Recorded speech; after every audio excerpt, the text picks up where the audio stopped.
সংসদ কক্ষে শুকটান তৃণমূল সাংসদদের, সেটাও আবার নিষিদ্ধ ই সিগারেটে। ধূমপান নিয়ে সরব বিজেপির অনুরাগ ঠাকুর। সব সাংসদদের সতর্ক বার্তা লোকসভার অধ্যক্ষের। এ বিষয়ে তৃণমূলকে কড়া আক্রমণ বিজেপির। লোকসভায় শীতকালীন অধিবেশন চলছে, এমন সময় কক্ষের মধ্যেই ই সিগারেটের শুকটান তৃণমূল সাংসদদের। এই অভিযোগ তুলে সরব বিজেপি সাংসদ অনুরাগ ঠাকুর। सर, देश भर में ई सिगरेट बैन हो चुकी है, क्या सदन में आपने अलाउ कर दी है? नहीं, कोई मान्य सदस्य को कोई भी सर, सिगरेट को वैसा टीएमसी के सांसद पी रहे हैं सर। सर, टीएमसी के सांसद सर कई दिनों से लगातार बैठ के पी रहे हैं सर, चेक करवाइए सर। পদ্ম সাংসদ কারও নাম করেননি। ঘাসফুলের পক্ষ থেকে অভিযোগ অস্বীকারও করা হয়নি। ভুল স্বীকার তো দুরস্ত, উল্টে আইন ভেঙে যেন বীরত্ব দেখিয়েছেন। এ নিয়ে সরব বিজেপি। सदन के अंदर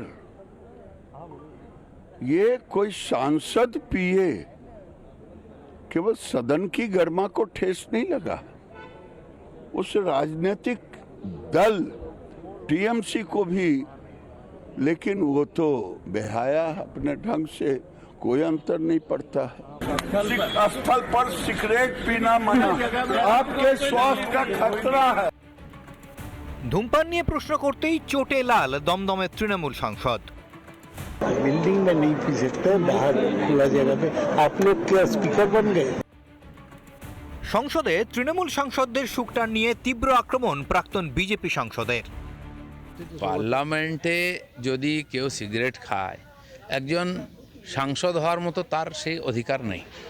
যদি খেয়ে থাকে আর বাংলার আর টিএমসির কোনো নেতা যদি খায়, তো পশ্চিমবাংলার লোক সম্বন্ধে সারা ভারতের লোকের তো এমনি ধারণা খারাপ আছে, তারপরে কি হবে?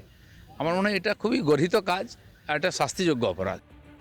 আসলে আইন কানুন না মানা, সংবিধানের পরোয়া না করা, এগুলোই যেন তৃণমূলী দস্তুর।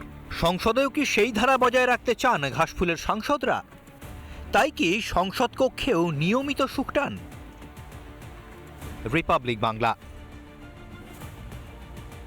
নানা ধরনের কন্টেন্ট দেখার জন্য লাইক করুন, শেয়ার করুন আমাদের ফেসবুক পেজ, সাবস্ক্রাইব করুন আমাদের ইউটিউব চ্যানেল। পাশাপাশি অন্যান্য ব্রেকিং নিউজের জন্য অবশ্যই চোখ রাখুন রিপাবলিক বাংলায়।